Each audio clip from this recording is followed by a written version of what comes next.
আফ্রিকার একটি দেশ আইভরি কোস্ট থেকে খেলতে গিয়েছিলেন সৌদি আরবের ক্লাব আল আহলির হয়ে। সেখানে নবীর দেশের সংস্কৃতি এবং ইসলামিক জীবন প্রণালী দেখে উদ্বুদ্ধ হন জ্যাকব। এরপর কালেমা পড়ে মুসলিম ধর্ম গ্রহণ করেন এই তরুণ খ্যাতনামা ফুটবলার। দুনিয়ার সর্বশ্রেষ্ঠ এবং একমাত্র মনোনীত ধর্ম হলো ইসলাম। আল্লাহকে মানা এবং তার নির্দেশ না মানলে কখনো আখিরাতে জান্নাত পাওয়া সম্ভব নয়। ইসলামিক জীবনই সবচেয়ে কল্যাণকর, সেটাই ধীরে ধীরে উপলব্ধি করেন জ্যাকব। এরপর মুসলিম ধর্ম গ্রহণ করে তার নামকরণ করা হয় মুহাম্মদ। নবী করিম সাল্লাল্লাহু আলাইহি সাল্লামের প্রতি অসীম ভালোবাসা থেকেই তিনি এই নাম গ্রহণ করেন। সৌদি আরবের প্রসিদ্ধ ফুটবল ক্লাব আল আহলির খ্যাতিমান ফুটবলার হলেন জ্যাকব। তার মাতৃভূমি আইভরি কোস্ট, তাই স্বাভাবিকভাবেই খ্রিস্ট ধর্মের অনুসারী ছিলেন তিনি। কিন্তু গেল শুক্রবার নিজের ধর্ম পরিবর্তন করে আল্লাহর পথে চলে আসেন এই ফুটবলার। ক্লাবের ফেসবুক পেজে আল আহলি আল মুসরাতিতে পোস্ট করা এক ভিডিওতে এই তথ্য জানা যায়। ভিডিওটি ধারণ করা হয়েছে শুক্রবার জুমার নামাজের পর। লিবিয়ার আহমেদ জরুক মসজিদে এক আবেগঘন মুহূর্তের সাক্ষী হয় শত শত মুসল্লি এবং তার দৃঢ়তার জন্য আন্তরিক অভিনন্দন ও দোয়া করেন তারা সবাই। জুমা নামাজের পরে আইভরি কোস্টের তরুণ ফুটবলার ও আল আহলি আল মুসরাতির মিডফিল্ডার জ্যাকব কালিমা পড়ে ইসলাম ধর্ম গ্রহণ করেন।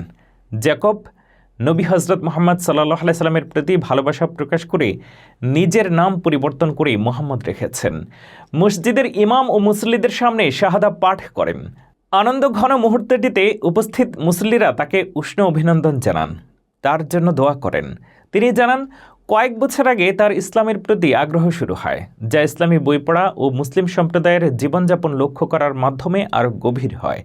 তার বোনও কিছুদিন আগে ইসলামে ধর্মান্তরিত হয়েছেন, যা তাকে প্রভাবিত করেছে। ইসলাম ধর্ম গ্রহণ করতে পেরে বেশ উচ্ছ্বাসিত ছিলেন এই ফুটবলার। তার মতে এখনই তিনি সঠিক পথ বেছে নিয়েছেন, তাই এবার থেকে আল্লাহর পথে বাকি জীবন কাটিয়ে দিতে চান। পাশাপাশি তার দেশেও ইসলামের বাণী ছড়িয়ে দিতে আগ্রহী এই ফুটবলার। তিনি তার দলের সেনেগালের ধার্মিক মুসলিম বাবু ওসমানকে ধন্যবাদ জানান, যিনি তাকে ইসলামের পথে অনুপ্রাণিত করেছেন। তিনি বলেন, আল্লাহর অনুগ্রহ ও আমার বন্ধুর সমর্থন আমাকে এই ধর্মগ্রহণে সাহায্য করেছে। জ্যাকব আর বলেন, আমি শান্তি ও বিশ্বাসে পরিপূর্ণ একটি নতুন জীবন শুরু করতে চাই। আমার দেশের মানুষের মধ্যে ইসলাম ছড়িয়ে দেওয়ার জন্য আমি ইতিবাচক ভূমিকা রাখতে চাই। মসজিদের ইমামও তার ইসলাম গ্রহণে আনন্দ প্রকাশ করেন। তিনি আল আহলি আল মিসরাতি ক্লাবকে ক্রীড়া ও সংস্কৃতির মাধ্যমে ইসলামিক মূল্যবোধ প্রচারে ভূমিকা রাখার জন্য ধন্যবাদ জানান। এই তাৎপর্যপূর্ণ ঘটনা ইসলামের সর্বজনীন বার্তার চিরন্তন আবেদনকে প্রমাণ করে, যা বিভিন্ন পটভূমির মানুষকে ইসলামের শিক্ষায় অনুপ্রাণিত করে তাদের জীবন বদলে দিতে সাহায্য করে। এদিকে কিছুদিন আগেই গুঞ্জন ওঠে পর্তুগিজ সুপারস্টার ক্রিশ্চিয়ানো রোনালদো ইসলাম ধর্ম গ্রহণে আগ্রহী। তিনিও নাকি সৌদি আরবে নিজ ধর্ম পরিবর্তন করে আল্লাহর পথে ফিরে আসতে চান।